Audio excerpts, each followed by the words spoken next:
시작하겠습니다. 성부와 성자와 성령의 이름으로. 하늘에 계신 우리 아버지의 이름이 거룩히 빛나시며 아버지의 나라가 오시며 아버지의 뜻이 하늘에서와 같이 땅에서도 이루어지소서. 오늘 저희에게 일용할 양식을 주시고 저희에게 잘못한 일을 저희가 용서하오니 저희 죄를 용서하시고 저희를 유혹에 빠지지 않게 하시고 악에서 구하소서. 아멘. 성부와 성자와 성령의 이름으로. 참 예수님, 한 주 잘 지내셨어요? 예. 2700항 피십시오. 교재 없는 분들은 제본해왔는데 없으신 분들 앞에 와서 받아가시면 되겠습니다. 예. 교재 없으신 분들은 2700항 기도의 형태에 대해서 소리기도, 묵상기도, 관상기도 이렇게 있다라고 지난주에 얘기했죠. 오늘 2700항부터 읽어가면서 봅시다. 2700항 시작. 하느님께서는 당신의 말씀을 통해서 인간에게 말씀하신다. 우리의 기도는 마음속으로 하는 말이나 또는 입으로 하는 말을 통해서 구체화된다. 그러나 무엇보다도 중요한 것은 우리가 기도 중에 말씀을 드리는 그분께 우리의 마음을 향하게 하는 것이다. 우리의 기도가 받아들여지는 것은 말을 많이 하는 데 달린 것이 아니라 우리 마음의 열성에 달린 것입니다. 성 요한 크리소스토모스, 지난주 여기까지 했습니다. 오늘은 2701항 소리 기도는 그리스도인 생활의 필수적인 요소이다. 기도가 이제 소리 기도, 묵상 기도, 관상 기도 이렇게 세 가지가 있다라고 이렇게 얘기한다면은 우리가 주로 많이 하는 기도는 소리 기도, 염경 기도, 구성 기도라고 하는 소리 기도겠죠. 묵상 기도로 이렇게 조금 더 발전해서 나아가시는 분들도 계시겠고, 또 내가 하는 게 그런 건지 몰랐는데 관상 기도였던 것 같다라고 이렇게 이야기할 수도 있고, 아무튼 우리가 하는 게 주로 이제 소리 기도인데, 소리 기도는 우리 그리스도인 생활의 필수적인 요소다라고 얘기하는. 스승님이 예수님께서 침묵 중에 하시는 기도에 마음이 끌린 제자들에게 주님께서 막 소리내서 기도하시진 않았겠죠?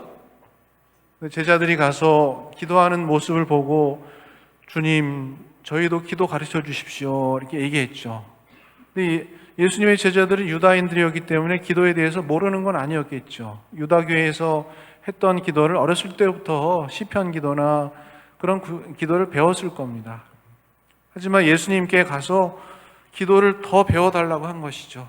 예수님 기도가 멋졌기 때문에요. 뭘 이렇게 가만히 예수님 기도하시는데 저분 기도가 참 멋있다라고 이렇게 느꼈던 것이겠죠. 여러분들 기도하는 어떤 사람을 보고 참 멋있다라고 이렇게 느껴본 적 있으세요? 멋있어서 저 사람한테 가서 기도 배우고 싶다라고 생각한 사람 있어요? 저요? 교황님 이렇게 오셨을 때 그 기도하는 그런 모습이 기도하시네? 그런 느낌이 들더라고요. 기도하시네? 저분 앞에 뭐가 있네. 기도하는 척 하는 게 아니고, 기도하려고 노력하는 게 아니고, 기도하시는구나. 멋있다. 저도 태어날 때부터 기도했잖아요. 어머니 뒤에서 묵주 기도부터 시작해가지고 신학교 가서 성무일도 뭐 기도에 대해서 배우고 영성신학도 배우고 기도 뭐 이렇게 했다고 나름 이렇게 했는 건데 참 기도하시네 그런 느낌이 이렇게 들었던 거죠. 그러면서 제자들도 아마 예수님 보고, 제자들도 기도에 대해서 알았는데 예수님 보고 기도하시는구나, 기도 가르쳐 주십시오 이렇게 했을 때 예수님께서 소리내어 하는 기도인 주님의 기도를 가르쳐 주셨다. 예수님께서는 회당의 전례 기도만 드리신 것이 아니다. 예수님도 유다인이었으니까 회당에 가서 기도하셨겠죠. 유다인들이 하는 기도를. 그 회당에서 전례 기도만 드리신 것이 아니다. 복음서들은 환희에 차서 성부를 찬양하신 것을 비롯해서 겟세마니에서 비탄에 젖으시기까지 개인 기도를 소리 높여 드리신 예수님을 우리에게 보여준다. 예수님도 소리기도, 염경기도 하셨다라는 것이죠. 근데 예수님이 우리처럼 습관적이고 기계적으로 하늘에 계신 우리 아버지의 이름이여 성모 은총이 가득하신 마리아 그렇게 기도하셨을까요? 그건 아니었겠죠. 예수님의 소리기도는 마음을 담은 누구에게 기도하는지, 내가 누구인지를 깊이 어떻게 보면은 하느님을 만나는 소리 기도를 의미 있게 하셨겠죠. 그래서 마태오복음 11장 보면 아버지, 하늘과 땅의 주님, 지혜롭다는 자들과 슬기롭다는 자들에게는 이것을 감추시고 철부지들에게는 드러내 보이시니 아버지께 감사드립니다. 그렇습니다. 아멘이죠. 아멘. 그렇습니다. 아버지. 아멘. 아버지의 선하신 뜻이 이렇게 이루어졌습니다. 마태복음 11장 25절부터 26절 각주의 3번 각주의 말씀이죠. 그 다음에 4번 각주는 아빠, 아버지. 아버지께서는 무엇이든 하실 수 있으시니 이 잔을 저에게서 거두어 주십시오. 비탄에 빠져서 겟세마니 동산에서 기도하신 예수님. 그러나 제가 원하는 것을 하지 마시고 아버지께서 원하시는 것을 하십시오 라고 소리기도 하신 것이죠. 2702랑 같이 한번 읽어보고 넘어갑시다. 소리기도는 시작.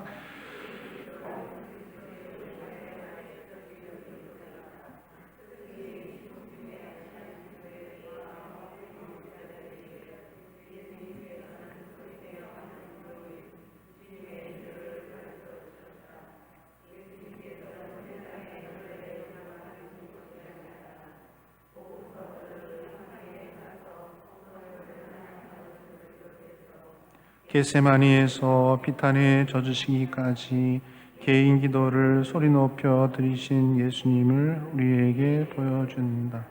2702항 내적 기도에 감각을 결합하려는 요구. 내적으로 내가 이렇게 침묵 중에 기도한 어떤 내적 기도를 겉으로 드러내려고 하는 거. 행위라든지 이렇게 손을 이렇게 든다든지 기도선을 한다든지 아니면은 말을 한다든지 아니면 어떤 분은 하느님 앞에 춤을 추면서 기도한다든지 이런 그 내적 기도에 우리의 그 감각을 결합하려는 욕구라기보다 요구라고 이렇게 하는 게 나을 거예요. 요구는 우리 인간 본성이 요구하는 것이다. 우리는 육체와 정신으로 이루어져 있기에 우리의 감정을 외적으로 표현해야 할 필요성을 느낀다. 눈물도 흘릴 수 있고 웃을 수도 있고 주먹을 불끈 쥐면서 어떤 외적인 감정들을 이렇게 드러내면서 기도할 수 있다라는 것이죠. 우리의 청혼에 가능한 모든 힘을 부여할 수 있도록 우리는 온 몸으로 기도해야 한다. 소리 기도하실 때 그래서 정성스럽게 레지오에서 묵주의 기도할 때도 그렇고 미사 때 주님께서 여러분과 함께 성부와 성자와 성령의 이름으로 저도 이제 성부일도 할 때 큰 소리로 소리 내서 또박또박 소리 기도할 때 소리 낼 또박또박해서 웅얼웅얼 대지 말고 소리 기도하려면은 웅얼웅얼 대지 말고 하느님께 이렇게 들으시라고 소리 내서 크게 기도해야 되는 게 중요하다는 것이죠. 2703항 이러한 요구는 하느님의 요구에도 부합한다. 하느님께서도 우리가 소리내서 기도하기를 바라신다라는 것이죠. 하느님께서는 영과 진리 안에서 예배하는 사람을 찾으신다. 곧 영혼의 깊은 곳에서 우러나오는 살아있는 기도를 드리는 사람을 찾으신다. 하느님께서는 내적 기도에 몸까지 결합시키는 외적 표현도 원하신다. 외적 표현을 말로 소리내서 하는 것을 우리가 소리기도라고 할 수 있는 것이겠죠. 왜냐하면 외적 표현은 하느님께서 마땅히 받으셔야 할 완전한 찬미를 이루기 때문이다. 성가, 얼마나 그 외적 표현으로 하느님께 기도드리는 좋은 방법인가요? 네. 성가 부릅니다. 2704항 같이 읽어볼까요? 소리기도는 시작.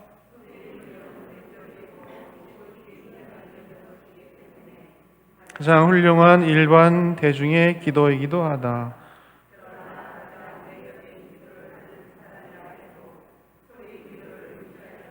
네네, 말이 좀 이상해서 그러므로로 바뀌시는 게 좋을 것 같아요.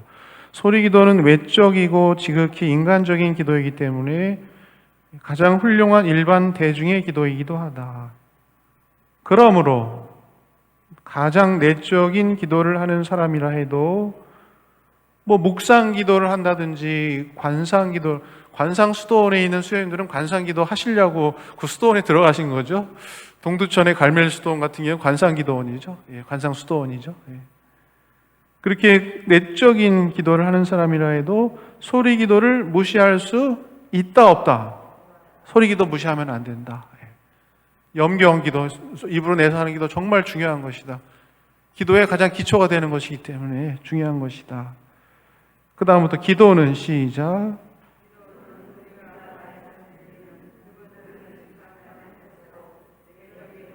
여기서 아주 중요한 말씀이 되는데, 기도는 우리가 말씀드리는 그분을, 우리가 말씀드리고 계시는 그분이 누구예요? 하느님이시죠. 그분을 의식하면 의식할수록, 우리 지난주에 기도는 하느님을 생각하는 것, 의식하는 것이다, 떠올리는 것이다 계속 했죠. 그래서 우리가 말씀드리는 그분을 의식하면 할수록 내적인 것이 된다. 외적인 기도가 점점 더 이렇게 성숙되어지려면 결국 내적인 기도로, 마음의 깊은 곳에서 흘러나오는 기도를 이렇게 성화되어 가야 되는데, 성숙되어 가야 되는데, 그러려면 내가 기도드리는 그분을 계속 의식할 수 있을 때, 이게 누구의 말입니까? 각주 5번에 보면 누구 말입니까? 네? 각주 5번에 보면 누구의 말입니까? 예수의 성녀 데레사, 아빌라의 데레사 성녀님, 스페인의 아빌라의 데레사, 소아 데레사, 데레사 있는데 이분은 1500년경에 아빌라의 데레사. 여기부터 이제 아빌라의 데레사 성녀님의 말씀들이 이 가톨릭 교회 교리서, 가톨릭 교회의 공적인 이 교리책인데, 한 분 성인에 대한 얘기가 굉장히 많이 나오는데, 기도에 대해서 얘기할 때는 아빌라의 데레사 성녀 이야기가 많이 나와요. 그만큼 아빌라의 데레사는 교회 박사님이에요. 하느님 박사예요. 신비 박사, 기도 박사.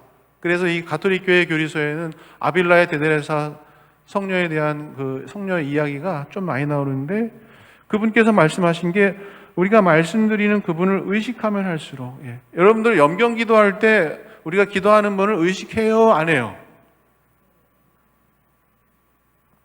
안 하고 그냥 넘어갈 수도 있죠. 은총이 가득하신 마리아님 기뻐하소서, 주님께서 함께 계시니. 어저께 우리 동창 신부님이 허리를 수술하셔가지고 병원에 입원했는데 누워있잖아요. 텔레비 틀어놓고 독방에 병원에서 월드컵 보고 있더라고요. 그래서 내가 문병 갔어요. 문병 갔는데 저녁 9시가 됐어. 기도해야지 딱 하면서 월드컵 보면서, 하늘에 계신 우리 아버지, 아버지님을 금내주신 아버지의 뜻이 하늘에서 땅에서 이루어져서 오늘 저에게 일용할 양식을 주시고 저에게 잘못한 일을 저에게 용서하여 아멘.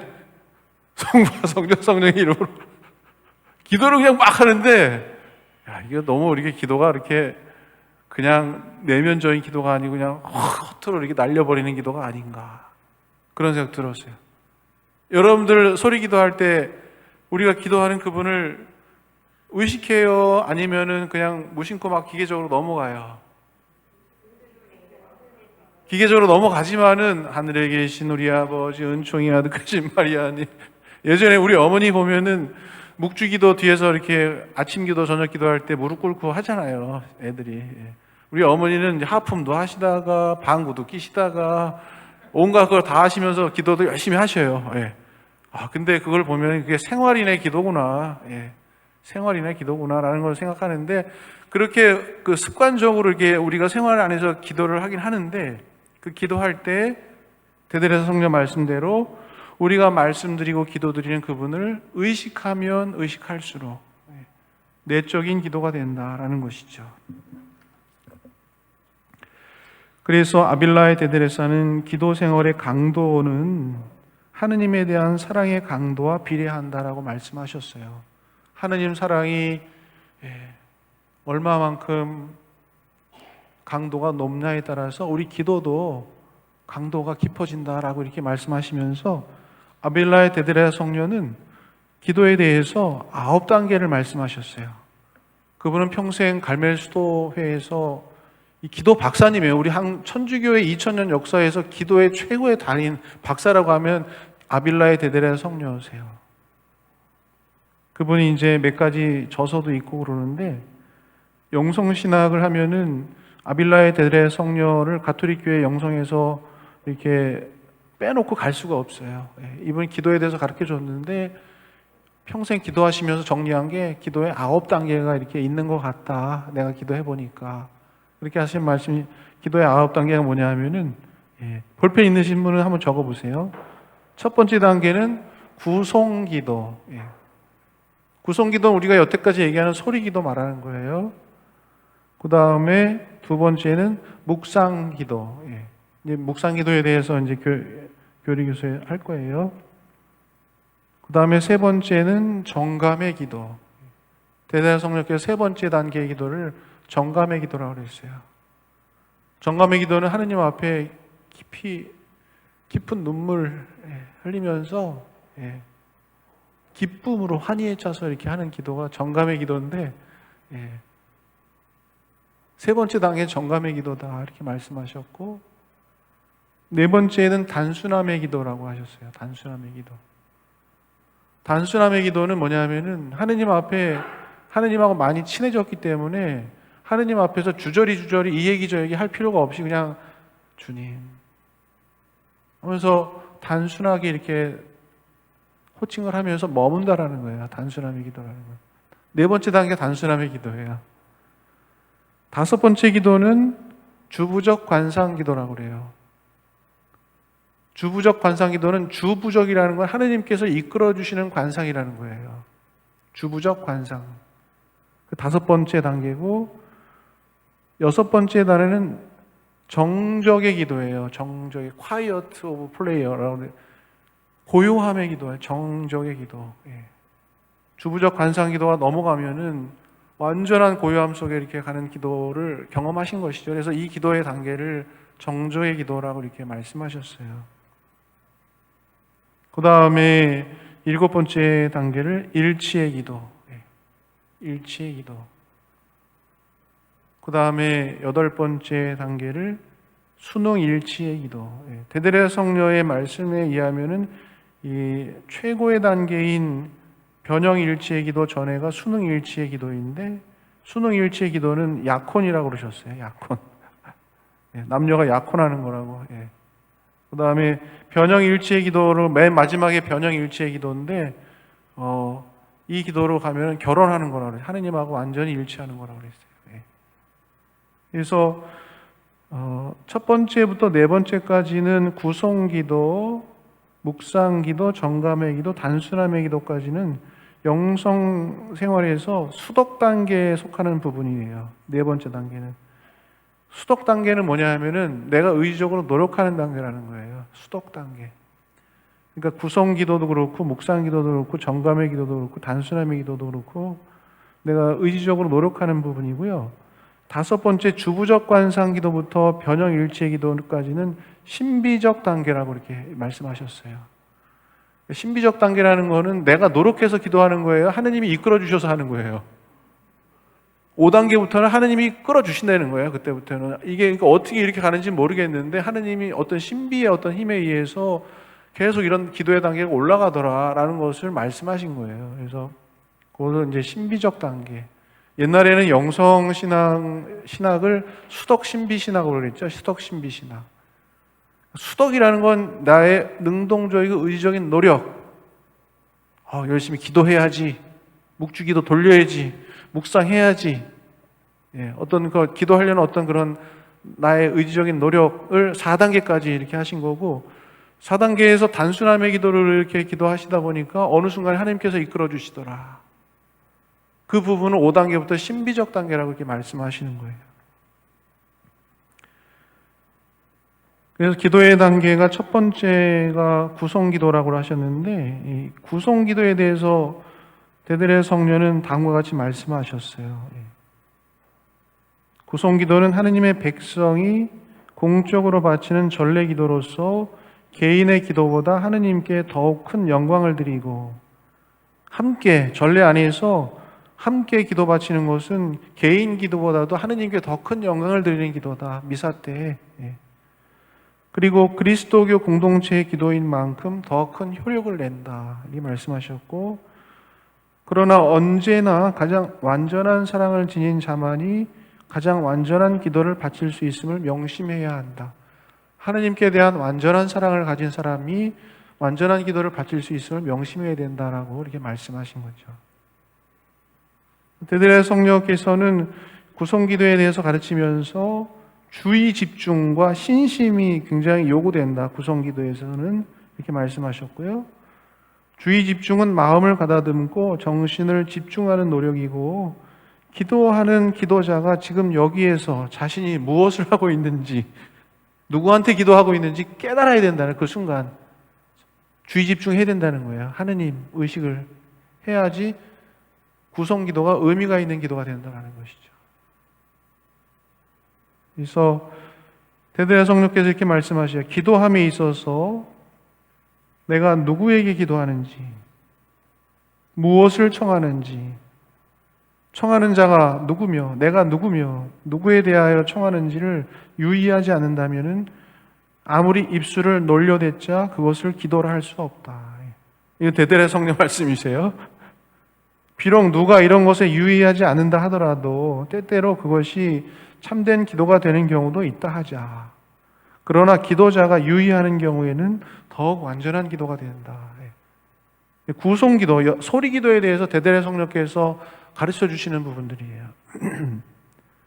둘째로 요구되는 것은 신심인데, 소리기도 할 때 신심이 굉장히 필요한데, 이것도 또한 하느님께 마음을 향하려는 노력으로, 하느님께 마음을 향하려고 하는 어떤 노력, 그 신심, 하느님을 흠숭하려고 하고, 하느님께 순명하려고 하고, 하느님께 사랑드리려고 하고, 하느님께 존경드리고 주님을 참으로 섬기려는 마음을 드리려는 신심이 소리기도에서 참으로 필요한 것이고, 신심은 굉장히 구성기도에서 중요한 것인데, 주님의 기도를 한 번 정성껏 바치는 것이 기계적 습관적인 방식으로 여러 번 기도를 바치는 것보다 더욱 낫다.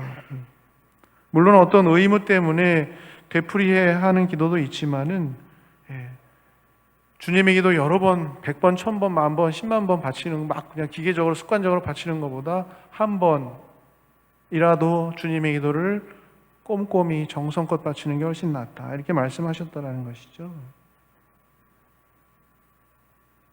구성기도를 바칠 때 어떤 기도문을 사용해야 하는지는 우리의 필요와 영적 감정에 따라 바뀔 수 있다. 어떤 이들은 자신이 스스로 구성기도를 바칠 줄 몰라 남이 만든 기도문을 사용하기도 한다. 우리 가톨릭 기도서에 보면은 우리 교회에서 만든 기도문들이 쭉 있죠. 객관적으로 볼 때 가장 좋은 기도문은 주님의 기도를 비롯해서 성경에서 발췌한 기도문, 성모송, 영광송, 시편 등이 가장 좋은 소리 기도문의 내용들이라고 할 수 있겠고, 전례 기도, 그날 미사 때 드리는 본 기도, 예물 기도, 영성체 기도, 이런 전례문의 기도, 화답송. 그러나 항상 되풀이하다가 순전히 기계적인 구성이 되고 마는 수가 있다. 그러니까 소리 기도는 유의해야 될 게 뭐냐면 기계적으로 습관적으로 그냥 중얼중얼 되는 거에 굉장히 벗어나야 된다는 거예요. 빨리빨리. 예. 의식을 해가지고. 그러면 기도에 큰 의미가 없다라고 대대하 성령께서 말씀하신 거죠. 예. 구송 기도를 열심한 마음으로 바칠 필요는 특히 또 강조되어야 된다라고 말씀하시는데, 구송 기도야말로 결코 없어질 수 없는 기도 형태요, 가장 높은 성덕에 도달한 이들에게도 필요하기 때문이다. 이런 말씀도 하셨어요. 구송 기도 실천에 대한 그 어떤 공격도 악령의 징표로 설명되어야 한다.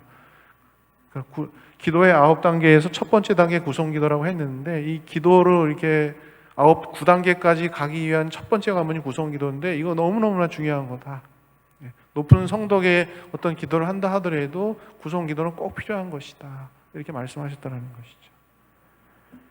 두 번째 묵상으로 나가봅시다. 묵상 2705항 한번 읽어봅시다. 묵상은 시작.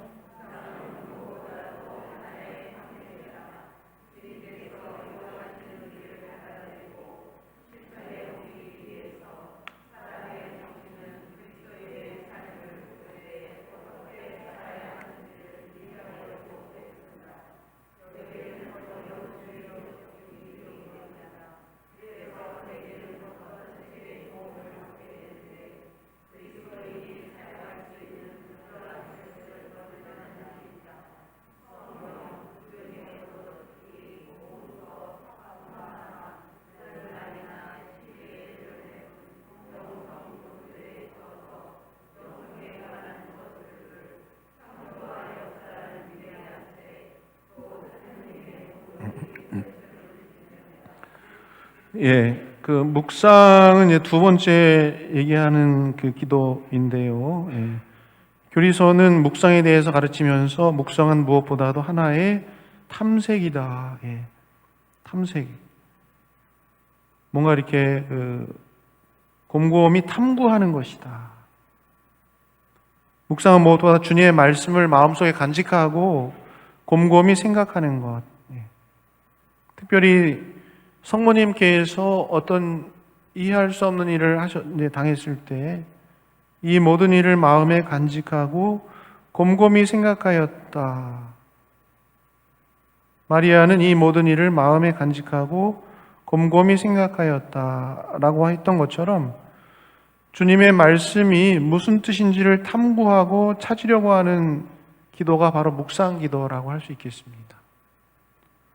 렉시오 디비나를 연초부터 우리가 했는데 어떤 마음에 와닿는 하느님의 말씀 한 구절. 오늘 성경 말씀이, 복음 말씀이 뭐예요? 마음이 무거운 짐을 지고 있는 사람들은 모두 다 나에게 오너라. 내가 너희에게 안식을 주겠다. 내 멍에는 편하고 내 짐은 가볍다. 나는 마음이 온유하고 겸손하니 내 멍에를 베고 나에게 배워라. 천천히 되새기면서 주님의 말씀을 되새기는 것이죠. 마음에 간직하고 끊임없이 되새기려고 하는 노력. 그것이 묵상이라고 할 수 있어요. 첫 줄부터 묵상은 무엇보다도 하나의 탐색이다. 생각하고 되새기고 궁리하고 탐구하고 주님께서 요구하시는 일을 받아들이고 실천에 옮기기 위해서 사람의 정신은 그리스도인의 삶을 왜 살아야 되는가? 우리가 말씀 안에서 우리 그리스도인의 삶을 왜 살아야 되는가라는 것을 알 수가 있는, 깨달아갈 수 있는 것이죠. 그래서 내가 예수님 말씀대로 살아가야 되는구나. 왜 살아가야 되는가라는 걸 명확히 할 수 있을 때 그리스도인의 삶을 살아갈 수 있는 동력이 생기겠죠. 내가 이거 왜 이렇게 신앙생활하고 왜 이렇게 계명도 지키고 이렇게 해야 되는 거야? 기도도 배우고 왜 살아가야 되는가라는 것을 정확히 해야 되는 것이죠. 중요한 겁니다. 왜 성당 다니십니까? 왜 그리스도인이 되셨습니까? 왜 그리스도로 살아가야 됩니까? 그리고 어떻게 그리스도인으로, 어떻게 천주교 신자로 살아가야 됩니까? 어떻게 살아야 하는지를 이해하려고 애쓴다. 우리 신자들이 왜 살아가야 되는가, 어떻게 살아가야 되는가 이해하려고 애쓰는 것이다. 그게 묵상이에요, 그게. 근데 여기에는 어려운 주의력 집중이 요구된다. 그래서 대개는 어떤 책의 도움을 받게 되는데 그리스도인이 사용할 수 있는 그러한 책들은 얼마든지 있다. 성경, 그 중에서도 특히 복음서, 성화상, 이콘 같은 거. 그 날이나 시기의 전례문, 영성 교부들의 저서, 영성에 관한 저술들, 창조와 역사라는 위대한 책, 곧 하느님의 오늘이 펼쳐지는 지면, 그런 것들이 우리가 묵상거리가 될 수 있다는 것이죠. 2706항, 우리가 읽은 것에 대해 묵상하면 그 내용을 자기 자신에 비추어서 생각하고 자기 것으로 만들게 된다. 무거운 짐을 지고 허덕이는 사람은 모두 나에게 오너라. 무거운 짐, 허덕이는 모두 나에게 오너라. 주님께서 나에게 하시는 말씀으로 만들 수 있다라는 것이죠. 복음 말씀을. 우리가 읽은 것에 대해서 묵상하면 그 내용을 자기 자신에 비추어 생각하고 자기 것으로 만들게 된다. 말씀이 자기 것으로 된다는 것이죠. 누구한테 얘기한 게 아니고 그 말씀이 바로 나의 영혼 깊이 말씀하시는 거라는 것이죠. 여기서 다른 한 권의 책, 삶이라는 책이 펼쳐진다. 생각에서 현실로 옮겨지는 것이다. 겸손과 신앙의 정도에 따라 우리는 묵상 중에 마음을 움직이는 감동을 발견하게 되고 그것을 식별할 수 있게 된다. 빛에 이르기 위해서는 어떻게 진리를 실천하느냐가 문제이다. 주님, 제가 무엇을 하기를 원하십니까? 오늘 복음 말씀, 고생하며 무거운 짐을 진 너희는 모두 나에게 오너라. 내가 너희에게 안식을 주겠다. 나는 마음이 온유하고 겸손하니 내 멍에를 메고 나에게 배워라. 이런 말씀을 오늘 우리가 들었다고 한다면은 내가 짊어지고 있는 인생의 짐, 인생의 여러 가지 정말 무거운 내 어깨를 짓누르고 있는 무거운 짐을 떠올려 볼 수가 있겠죠. 말씀이 나랑 상관이 없는 게 아니고 내 인생의 무거운 짐을 정말 짓누르고 있는 나의 짐을 묵상해 볼 수 있겠죠. 이러한 인생의 무거운 짐 속에서 허덕이는 자신을 부르시는 예수님의 음성, 무거운 짐을 진 너희는 모두 나에게 오너라. 내가 너희에게 안식을 주겠다. 안식을 약속하시고 당신의 멍에를 메고 배우라고 하시는 예수님의 음성 안에서 우리가 커다란 위로의 기쁨을 느낄 수 있죠. 묵상 중에서. 이러한 말씀 묵상 안에서 내 삶을 렉시오 디비나 하는 것이죠. 하나님 말씀을 읽으면서 렉시오 디비나 했지만은 내 삶과 연동이 돼가지고 내 삶을 읽어내는 것이죠. 내 삶 속에서 그렇게 무거운 짐이 있는데 그런 것들을 떠올리면서 내 삶이 렉시오 디비나가 되는 것이죠. 그러면 성경 말씀도 성경이지만은 이 삶 속에서 내가 짓눌리고 있는 어떤 삶 속에서 주님께서 나에게 말씀하신 어떤 그런 내 삶과 연동이 돼서 내 삶도 또 하나의 성경책이 된다는 것이죠.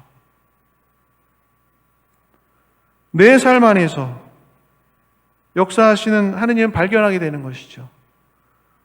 단순히 2000년 전에 제자들에게 하셨던 말씀일 뿐만 아니라 그리스도의 영께서 오늘도 우리에게, 내 자신에게 말씀하시는 내 삶 속에서 펼쳐지는 성경의 지면이 이렇게 드러난다라고 카톨릭 기도에서 얘기하고 있는 것이죠. 그래서 내 삶 안에서 역사하시는 하느님을 발견하게 되고 하느님과 함께 믿음과 희망과 사랑의 삶을 실천하게 됩니다. 주님, 마지막 구절이 뭡니까? 주님, 제가 무엇을 하기를 원하십니까? 주님께서 우리에게 무엇을 하기를 원하십니까? 하느님의 말씀을 허투루 듣지 말고 자기의 것으로 만들어서 자기 삶 안에서 열매 맺기를 바라시는 게 주님께서 원하시는 거겠죠. 예. 하느님 말씀을 자기 것으로 만들기를 원하시는 것이고 자신의 영혼 안에 뿌려진 하느님 말씀이 열매 맺기를 원하시는 것이죠. 그럼으로써 당신과 함께하는 삶, 하느님과 예수님과 함께하는 삶, 당신 말씀과 함께하는 삶을 살아감으로써 우리 모두가 당신 구원으로 나아가기를 원하시는 것이죠. 2706항 다시 한번 읽어보면서 넘어갑시다. 2706항 우리가 읽은 것에 대해서 묵상하면 시작.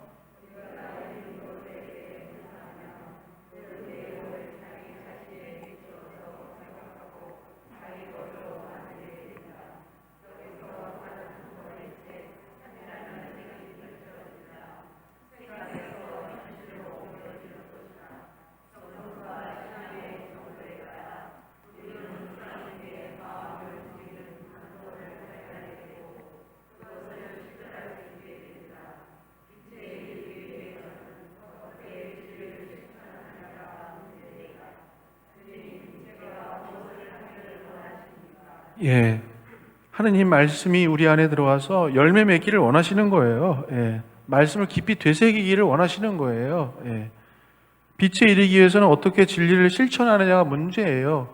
진리를 실천하는 건 진리이신 하느님 말씀이 동화시키는 것이 실천인 것이에요. 여기서 얘기하는. 예. 그래서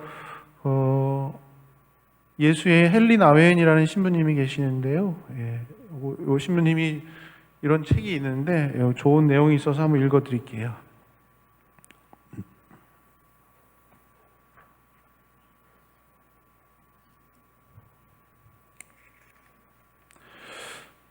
성령 안의 삶의 한 가지 중요한 훈련은 영적 독서이다. 훈련하는 것이죠. 영적 독서란 우리 마음에 들어오는 자극들에 대해 누군가 우리에게 말해줄 사람이 있음을 뜻한다. 날마다 우리 사회는 무수한 영상과 소리로 우리를 덮쳐온다. 토론토 시내, 이분 토론토에 사는 나오죠. 토론토 시내가를 운전하는 일은 마치 사전 속을 헤치고 지나는 것과 같다. 간판 엄청 많잖아요. 예. 단어마다 온갖 크기와 색깔, 온갖 몸짓과 소음으로 우리의 관심을 끌려한다. 단어들은 우리에게 나를 먹으라, 나를 마시라, 나를 사라, 나를 고용하라, 나를 보라, 나와 말하라, 나와 잠자라 하고 고함을 질러댄다. 우리가 그것을 청했는지 여부는 문제가 안 된다. 단어와 영상은 위력적으로 우리 마음에 침입해 들어오며 우리는 단순히 얼마 못 가서 거기에 빨려들지 않을 수가 없다. 그러니까 광고 단어와 영상이 얼마만큼 사람에게 혹하게끔, 사게끔 모든 기호를 다 활용해가지고 광고를 만드는 거 아니겠습니까? 상업적으로. 그러니까 우리는 그거에 너무나 많이 노출돼서 어떤 단어나 영상이나 이거에서 그냥 묻혀서 살아간다라고 말씀하시는 거죠. 예. 그러나 우리 마음이 정말 세상의 쓰레기통이 되어야 할까? 그렇죠. 생각해보면 온갖 그냥 광고하는 쓰레기에 그냥 내 마음이 다 이렇게 내 마음의 쓰레기통이 될 수 있다라고 얘기하시는 거죠. 그것이 우리가 원하는 것일까? 분명 아니다. 그러나 이 세상 대신에 하느님을 우리 마음의 주님으로 삼으려면 참된 훈련이 필요하다. 그러려면 비둘기처럼 순결하기만 해서는 안 되며 동시에 뱀처럼 지혜로워야 한다. 이 부분에서 영적 독서, 묵상은 참으로 필요한 것이다. 참으로 유익한 훈련이다. 현재 읽고 있는 책이 있는가? 영적 독서하는 책이 있는가? 우리 교우분들 물어보는 거죠. 자신의 영혼의 양식이 되고 자신을 하느님께 가까이 이끌어주기 때문에 선택한 책이 있는가? 아까 성경책, 교부들의 영적 독서책, 그 다음에 전례기도, 창조와 역사라는 위대한 책, 영성에 관한 성인들의 성인전, 뭐 이런 것들, 그런 책이 있는가 없는가?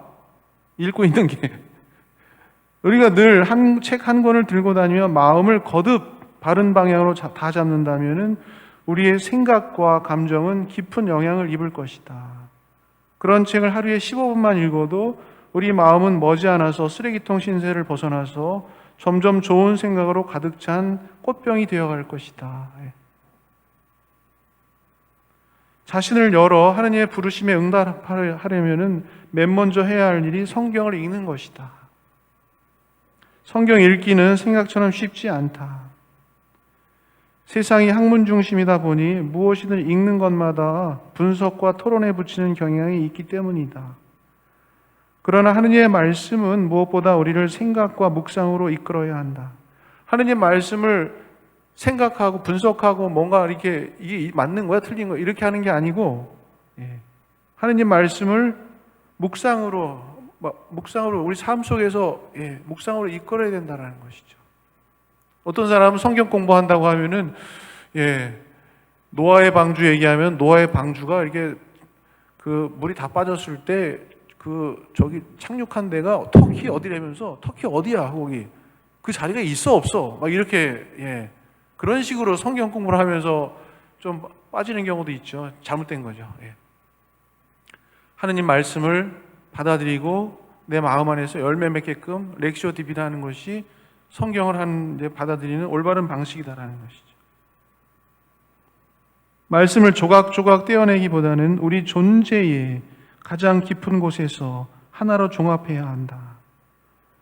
말씀이 내 생각과 같은지 아닌지 따지기보다는 어떤 말씀이 내게 직접 주시는 것이며 내 개인적 상황에 가장 잘 연결되는 것인지 찾아야 한다. 말씀을 재미있는 대화나 논문 주제로 생각하기보다는 말씀이 내 마음의 가장 후미진 구석까지 뚫고 들어가게 해야 한다. 말씀을 너무나 가볍게 점치듯이 오늘 나에게 주시는 말씀 뭔가 하고 그냥 성경 툭 열고 아무거나 읽으면서 두려워 마라. 이게 오늘 두려워하지 말아야 되는구나. 점 보듯이 성경 보는 경우도 있는데 그거는 하느님 말씀에 대한 어떻게 보면 모독이에요. 그죠? 아무 때나 갖다 붙여갖고 하느님 말씀을 이렇게 하면 안 되고 깊이 내 삶 속에서 연결시켜서 되새겨야 된다는 것이죠. 그 말씀이 내 마음의 가장 후미진 구석까지 뚫고 들어가도록 해야 한다. 아직 그 어떤 말도 들어가 본 적이 없는 은밀한 곳까지 말이다. 그래야만 말씀이 옥토에 뿌려진 씨앗처럼 열매를 맺을 수 있다. 그럴 때에만 우리는 진정으로 듣고 깨달을 수 있다. 헨리 나웨시무님이 성경 말씀에 대한 그 말씀 이렇게 해주셨어요. 넘어갑시다. 넘어가서 2707항 2707항 영성의 대가들이 시작.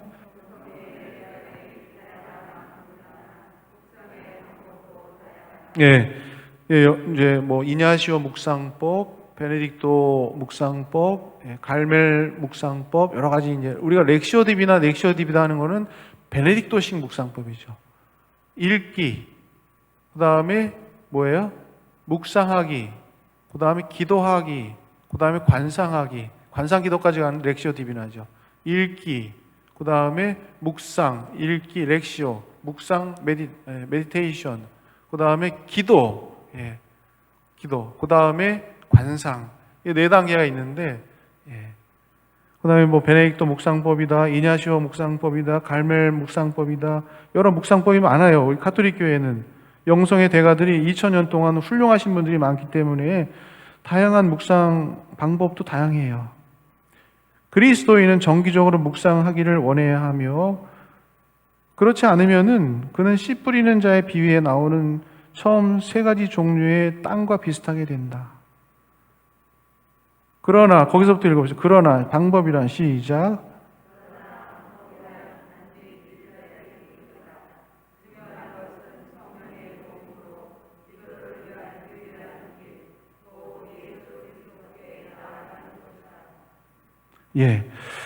그래서 우리가 정기적으로 묵상하지 않으면은 씨 뿌리는 자의 비유에 나오는 처음에 3가지 종류의 땅과 비슷하게 된다라고 했어요. 그래서 마르코복음에 보면은 농부가 씨앗을 뿌리러 나갔는데 첫 번째 씨앗이 어디 떨어졌어요? 길바닥에 떨어져서 씨앗이 어떻게 됐어요? 예? 누가 와서 쪼아 먹었잖아요. 새가 와서 쪼아 먹었죠. 예수님께서 어떻게 설명해 주셨어요? 말씀을 들으면 곧바로 사탄이 와서 그들 안에 뿌려진 말씀을 앗아간다라고 했어요. 새가 쪽쪽쪽 사탄으로 비유하신 거예요. 뿌리 내리기 전에 사탄이 와서 그 씨앗을 뿌린. 두 번째 씨앗은 어디 떨어졌어요? 돌밭에 떨어졌어요. 돌밭에 떨어져서 씨앗이 해가 솟아오르니까 땅에 뿌리를 내지 못하고 해가 뜨니까 어떻게 됐어요? 말라 죽었어요. 이걸 어떻게 예수님이 설명해 주셨어요? 말씀 때문에 환난이나 박해가 일어나면 곧 걸려 넘어지고 만다. 말씀 때문에 말씀이 나에게 주어졌는데 이 말씀 때문에 내가 환난이나 박해가 일어나면은 싫어 나 말씀 이게 뭐야 이거 안 되겠네 하고 걸려 넘어지고 마는 것이죠. 예. 세 번째 말씀이 어디 떨어졌어요? 씨앗이 가시덤불에 떨어졌어요. 그래서 어떻게 됐어요? 자라다가 숨이 막혀 죽었어요. 예수님 어떻게 설명해 주셨어요? 세상 걱정과 재물의 유혹과 여러 가지 세상 욕심이 들어가서 말씀의 숨을 막아버려서 열매를 맺지 못했다. 그러니까 우리가 묵상하기를 원해야 하고 정기적으로 이렇게 하지 않으면은 그는 씨 뿌리는 자의 비유에 나오는 처음의 세 가지 길바닥, 돌밭, 가시덤불에 떨어지는 것과 비슷하게 된다라고 하시는 거예요. 그러나 방법이란 단지 길잡이일 뿐이다. 여러 성인 성녀들이 말씀하셨던 묵상의 방법이라는 것은 길잡이일 뿐이다. 중요한 것은 길잡이의 어떤 내비게이션이 아니고 내비게이션이 가르쳐주고 있는 목적지가 중요한 거잖아요. 예. 중요한 것은 성령의 도움으로 기도를 위한 유일한 길, 곧 예수 그리스도께 나아가는 것이다. 예. 그래서 이것도 헬린 아멘 신부님이 말씀하신 부분이 있는데 봅시다. 묵상 기도의 아주 간단한 훈련 하나는 밤마다 잠자리에 들기 전에 다음날 아침에 묵상할 말씀을 특히 복음서에 초점을 맞추어 읽는 것이다. 밤에 자기 전에 말씀을 꼼꼼히 읽으면서 훈련하는 것이, 특별히 위로가 되는 문장이나 단어를 마음속으로 몇 번이고 반복하는 것이 유익할 때가 많다. 그 한 문장이나 단어를 통해 전체 내용이 떠올라 서서히 머리에서 가슴으로 내려가기 때문이다. 머리에서 점점 내 존재로 이렇게 말씀이 이렇게 심어진다. 뿌리 내린다. 이 기도는 위기 때마다 내게 큰 도움이 되었다. 불안이나 염려가 나를 우상 숭배의 길로 유혹하며 잠 못 들게 하는 밤에 특히 도움이 된다. 나는 복음서의 기사나 다른 신구약 기자들의 말을 떠올리며 정신적으로 안전한 집을 가꿀 수 있었다. 내 모든 집착을 그 집으로 끌어들여 조용한 기도로 바꿀 수 있었다. 이튿날 중 따로 시간을 떼어 본격적으로 묵상해야 한다. 본문에 나타난 그리스도를 바라보는 시간이다. 가장 좋은 길은 그날의 복음서 부분을 다시 읽으면서 사람들과 말씀하시고 행동하시는 주님을 머릿속에 그려보는 것이다. 이 시간에 우리는 그분을 볼 수 있고 들을 수 있고 만질 수 있고 내 존재로 그 현존을 느낄 수 있다. 묵상 속에서 주님을 우리가 깊이 만날 수 있다면은, 오늘 아까 카톨릭 기도서 이렇게 준비하면서 죄 많은 여인이 비싼 향유를 들고 와서 예수님 발에 이렇게 뿌려줘서 이렇게 닦아드리는 그 성서줄을 읽었는데, 이렇게 묵상하면서 옆에서 이렇게 바리사이들이 딱 째려보면서 저 여자가 누군지 알았으면 저 양반이 저렇게 있지 않았을 텐데, 딱 그 구절이 있잖아요. 그런 걸 떠올려 보는 것이죠. 그러면서 주님께서 어떤 눈빛이었을까? 그 여인을 맞아들이는 마음이 어땠을까? 그런 것들을 이렇게 묵상하면서 저절로 이렇게 바라보게 되면은 우리가 마지막에 공부하게 될 관상기도를 이렇게 좀 더 나아가게 되는 것이죠. 우리의 치유자요, 교사요, 인도자인 그분을 볼 수 있다. 그분의 분노와 자비와 고난과 영광을 볼 수 있다. 우리는 그분을 보고 들으며 그분과 대화에 들어갈 수 있다. 나의 경우 그날의 본문을 통해 말씀하시는 그리스도와 단둘이 있는 이 빈 시간의 훈련은 내 삶에 놀라운 영향력을 미쳐왔다. 빈 시간 동안 묵상한 그리스도의 영상이 남은 하루 동안 어디서 무엇을 하든 아름다운 성상으로 내게 머무는 것을 느끼곤 한다. 그것은 내 모든 생각의 중심에 의식적으로 느껴질 때도 있지만 그저 조용한 현존으로 어렴풋이 느껴질 때가 더 많다. 이 단순한 묵상기도 훈련은 우리의 끊임없는 생각이 끊임없는 기도로 바뀌게 하는 강력한 틀의 역할을 톡톡히 해낼 수 있다. 묵상기도를 할 때 그리스도는 오래전 딴 세상에 살았던 이방인이 아니고 오히려 그분은 지금 여기서 우리와 대화하실 수 있는 살아있는 하느님의 현존이시다. 이렇게 말씀하셨어요. 오늘 너무 춥죠? 난방이 잘 안 돼가지고 50분 했네요. 묵상기도의 실천 요거 하나씩 복사해 왔는데요.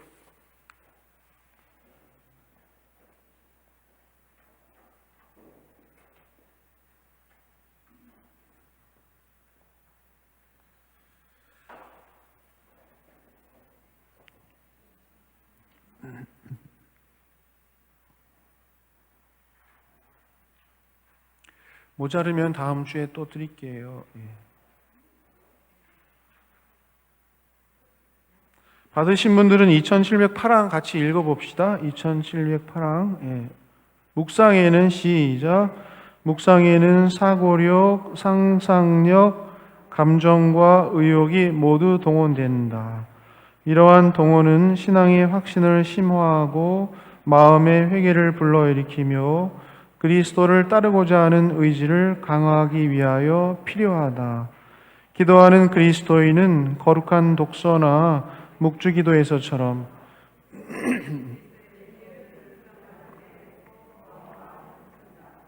이와 같이 성찰의 기도의 형태는 큰 가치를 지닌다. 그러나 기도하는 그리스도인은 주 예수님의 사랑을 깨닫고 그분과 결합하기 위하여 더 앞으로 나아가야 한다. 그러니까 묵상 기도는요, 생각하고 사고하고 상상하고 그런 게 아주 열심히 한 되새기고 이런 것들이 많이 있어요. 사고력, 상상력, 감정과 의욕.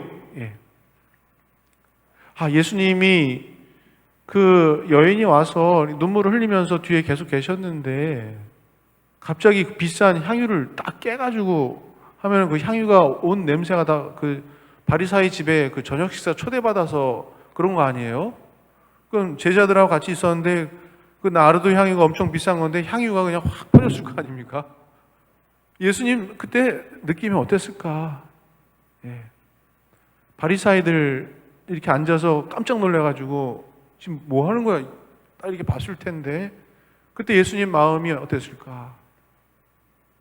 시모나 채권자가 둘이 있었는데 500만 원 빚진 사람하고 5만 원 빚진 사람이 있었는데 500만 원 빚진 사람하고 5만 원 빚진 사람이 둘 중에 다 탕감해 줬는데 누가 더 고마워하겠느냐 물어보시잖아요. 그래서 시몬이 더 많이 빚진 500만 원 빚진 사람이 더 고마워하겠죠. 그럼 예수님께서 말씀하시죠. 이 여인도 나를 위해서 이렇게 준비한 것이다. 더 많이 사랑했기 때문에 더 많이 용서받았기 때문에 더 많이 사랑할 것이다. 그런 말씀하시잖아요. 그럴 때 예수님이 어땠을까? 마음이 어떠셨을까? 기분이 어땠을까? 이런 것들을 이렇게 상상해 보는 거예요. 그게 묵상기도와 간상기도의 어떤 단계. 그래서 예수님을 더 많이 바라보게끔 하는 거죠. 이러한 동원은 이러한 여러 가지 사고력, 상상력, 감정, 의욕 모두 동원된다. 이러한 동원은 신앙의 확신을 심화하고 마음의 회개를 불러일으키며 그때 바리사이가 그 여인의 어떤 그런 눈물을 흘리는 어떤 회개의 마음을 보지도 않고, 또 어떤 제자는 저거 비싼 건데 저거 팔아가지고 가난한 사람 도와줬으면 엄청 많이 도와줬을 텐데 그랬잖아요. 예수님은 근데 그렇게 생각하지 않으셨어요. 그죠? 그러면서 바리사이의 어떤 그 모습도 한번 보면서 저 여자가 어떻게 얼마나 큰 죄인이라는 걸 알면은 예수라는 사람이 저렇게 있진 않을 텐데 하는 어떤 그런 것들을 보게 되는 것이죠. 그러면서 내가 바리사이는 아닌가 혹시? 죄 많은 사람들에 대해서 함부로 저렇게 예수님 앞에서 눈물을 흘리고 있는 사람에 대해 손가락질하고 있는 건 아니었는가? 마음의 회개가 일어날 수 있는 부분이죠. 그 성경 구절을 한다면은 마음의 회개를 불러일으키며 그리스도를 따르고자 하는 의지를 강화하기 위해서 필요하다. 예수님은 다르게 생각하셨구나. 예수님 사랑이시구나. 저 여인을 용서하고 사랑으로 받아주시는구나. 저 여인의 마음 안에 있는 깊은 마음 안에 있는 사랑을 알고 계시는구나. 그리스도를 그런 예수님을 따라야 되겠다라는 의지를 강화하기 위해서 필요하다는 것이 묵상이라는 것은. 이 묵상이 없으면 우리 신앙이 그냥 수박 겉핥기식이 된다는 거예요. 그러니까 착하게 살아야 돼. 그러니까 착하게 살아야 돼. 이렇게 깊은 어떤 그런 주님과의 어떤 교감이 없이 그냥 기승전 착하게 살면 되지. 이렇게 다 수박 겉핥기식이 된다는 거예요. 깊은 하느님, 예수님과 어떤 교감 없이. 묵상이 꼭 필요하다는 것이죠. 기도하는 그리스도인은 거룩한 독서나 묵주기도에서처럼 특히 그리스도의 신비를 묵상하는데 더 마음을 씁니다. 묵주기도에서는 환희의 신비부터 빛의 신비, 고통의 신비, 영광의 신비 이렇게 하잖아요. 그 신비가 있잖아요. 일단 환희의 신비 일단 마리아께서 예수님 잉태하심을 묵상합시다.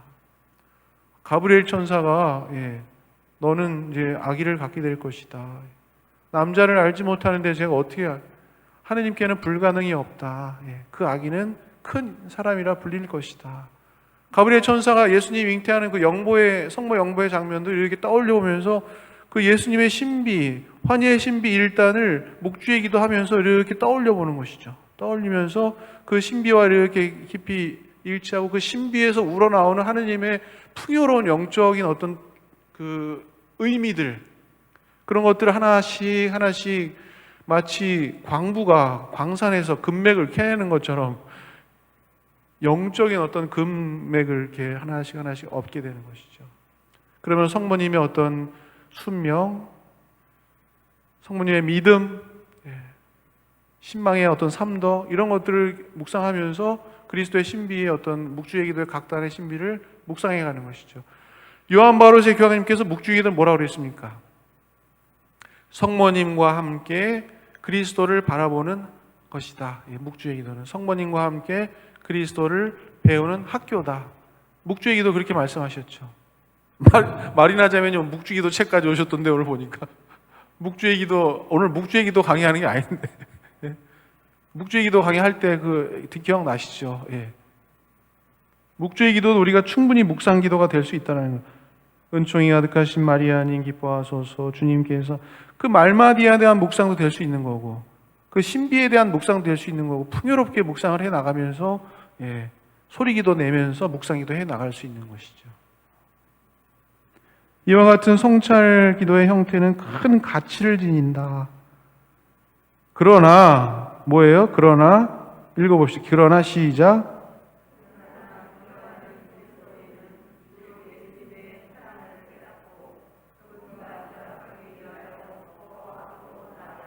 묵상 기도에서 만족하지 말고 그분과 결합하기 위하여 더 앞으로 나아가야 된다라고 이렇게 얘기하면서 묵상 기도에 대한 가르침이 끝나요. 무슨 기도로 나가야 된다는 거예요? 이게 지금 결론은 관상 기도로 더 앞으로 나가야 된다라고 이렇게 얘기하는 것입니다. 그래서 오늘은 묵상 기도까지 하고 유인물 드린 거 이렇게 한번 읽어드리고 끝낼게요. 묵상의 실천, 묵상의 시간, 어느 시간이 가장 좋은가? 1번, 하루에 가장 적절한 시간을 택한 후 매일 같은 시간을 지키는 것이 이상적이다. 미사 전에 하시는 것도 참 좋죠. 일찍 오셔서 그날 말씀을 한 10분이나 15분 정도 이렇게 되새기는 시간을, 특별히 시간 낼 수가 좀 불편하면은, 어려우면은 미사 전에 이렇게 성당 오셔서 묵상기도 하면 좋죠. 아니면 아침 일찍 일어나셔가지고 새벽에 일어나신 분들은 소리기도, 염경기도 여러 가지 기도하는데, 그 기도에서 조금만 10분이나 20분 정도 떼셔가지고 그날 말씀을 이렇게 되새기는, 마음속에 되새기는 기도를 하면 묵상기도로 나아갈 수 있는 것이죠. 스케줄을 바꾸기가 쉽고, 그 어떤 핑계로 시간을 바꾸고 결국 기도 실천을 포기하게 되기 때문이다. 그러니까 적절한 시간을 꼭 택해서 그 시간에 꼭 묵상기도 할 수 있도록 해야 된다는 거예요. 아니면 어떤 핑계로든지 기도 실천을 못 한다는 것이에요. 2번, 묵상의 가장 좋은 시간은 이른 아침, 저녁 식사 전, 늦은 오후, 또 하루의 일과를 다 마친 밤 늦은 때라고 말한다. 이게 지금 데드레 성령께서 묵상에 대해서 말씀해 주시는 가르침이에요. 데드레 성령께서 첫 번째 구성기도에 대한 가르침이 있었고, 두 번째 묵상기도에 대해서 가르쳐 주고 계시는 건데, 그러나 꼭 이렇게만 할 수 없을 때라도 마음이 가장 민활하고 정신 수습이 될 때 묵상하는 것이 가장 바람직한 것이다. 3번, 묵상 시간은 사람마다 형편에 따라 다를 수가 있다. 가능한 한 각 사람의 필요에 맞출 것이다. 묵상 시간의 길이에 대해서는 다음과 같이 언급함이 합리적인 것 같다. 만일 묵상 시간이 너무 짧으면 그 시간의 대부분이 기도 준비에 소요되고 실제 묵상은 할 수 없게 된다. 그러나 묵상 시간이 너무 길면 신심이 식어지고 기도 시간은 곧 보속의 시간이 되고 만다. 기도 시간이 보속의 기도 시간이 되지 말고 적당하게 하시라는 거죠. 4번, 성 토마스 아퀴나스는 기도에 대해서 다음과 같이 언급한다.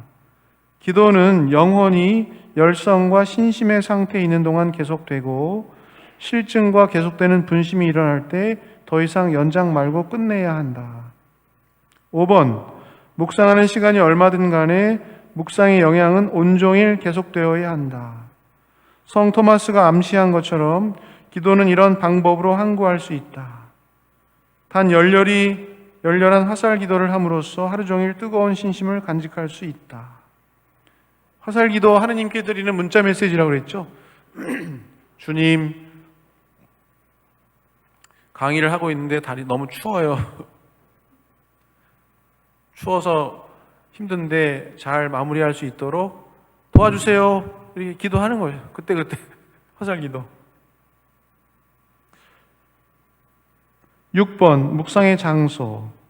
성당은 거룩한 장소이고 성체 안에 그리스도께서 현존하시고 잠심과 고요함이 깃든 곳인 만큼 묵상의 가장 좋은 장소이다. 그러나 묵상은 정신 수습을 할 수 있고 또 묵상 자료에 정신을 집중할 수 있는 곳이면 어떤 곳이든 행할 수 있다. 7번, 묵상의 자세. 꿇어 앉든 그냥 앉든 서든 두 가지 극단은 피해야 한다. 두 가지 극단은 뭡니까? 너무 편한 게 안 되고 너무 고통스러운 자세도 안 된다라는 것이에요. 몸이 너무 편안하면 우리 마음을 묵상 재료에 집중시키기가 어렵고 잠에 떨어질 수가 있어요. 너무 불편하면 자세는 분심을 일으킬 수 있고 그 신심을 없애버리게 돼요. 그래서 반듯하게 허리 펴고 이렇게 손은 무릎 위에 이렇게 올리고 호흡을 천천히 가다듬으면서 정신을 수습하고,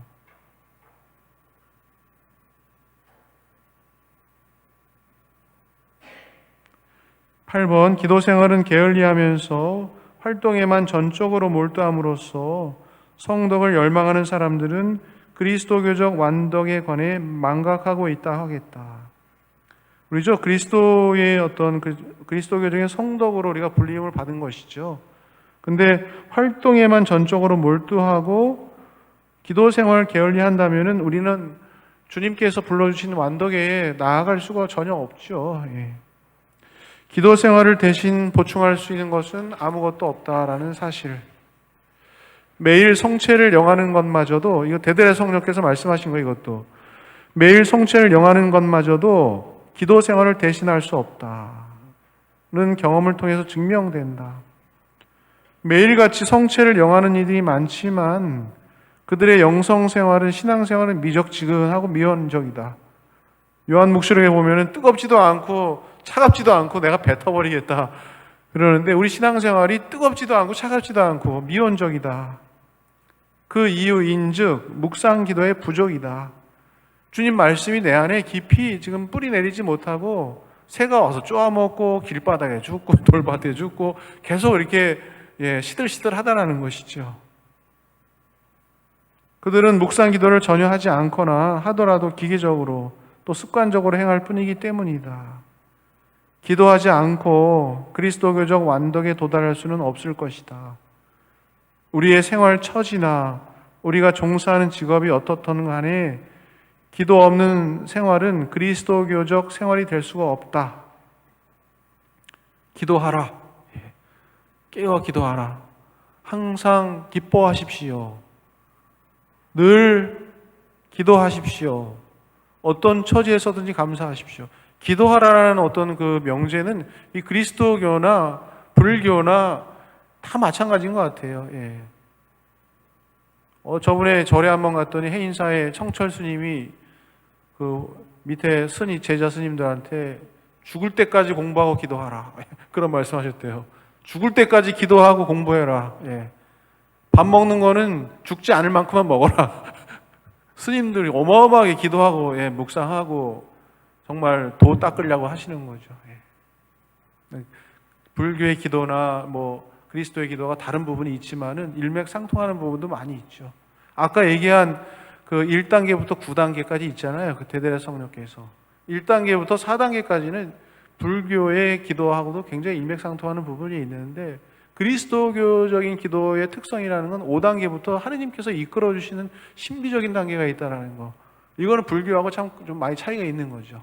우리 하느님께서 이끌어 주시는 그 부분이 있다는 거예요. 기도의 차원에 있어서 좀 더 이렇게 올라가면은. 그 다음에 베네딕토식 묵상 기도는 요거는 집에 가서 한번 천천히 읽어보시면서, 오늘 집에 가셔가지고 독서, 성경 예시도 있어요. 그 다음에 묵상, 그 다음에 기도, 이렇게 있으니까요. 집에 가셔서 천천히 읽어보시면서 오늘 베네딕토식 묵상 기도, 이렇게 오늘 성당은 좀 추우니까 따뜻한 집에 가셔서 편안한 마음으로 읽어보면서 묵상 기도 함께 한번 하시면 좋을 것 같아요. 다음 주까지 조금씩 연습하셔가지고 오시고, 다음 주에는 가톨릭 교회 교리서에서 얘기하는 관상 기도가 무엇인가라는 것 좀 알아보는 시간을 갖도록 하겠습니다. 영광이 성부와 성자와 성령께 처음과 같이 이제와 항상 영원히 아멘. 성부와 성자와 성령의 이름으로 주님께서 여러분과 함께 전능하신 천주 성부와 성자와 성령께서는 대림 시기를 보내고 있는 우리 교우들에게 강복하소서. 아멘. 성부와 성자와 성령의 이름으로 아멘. 수고하셨습니다. 금요일 날은 우리 수사님 오셔서 특강 있는 거 아시죠? 7시 반에 또 오세요.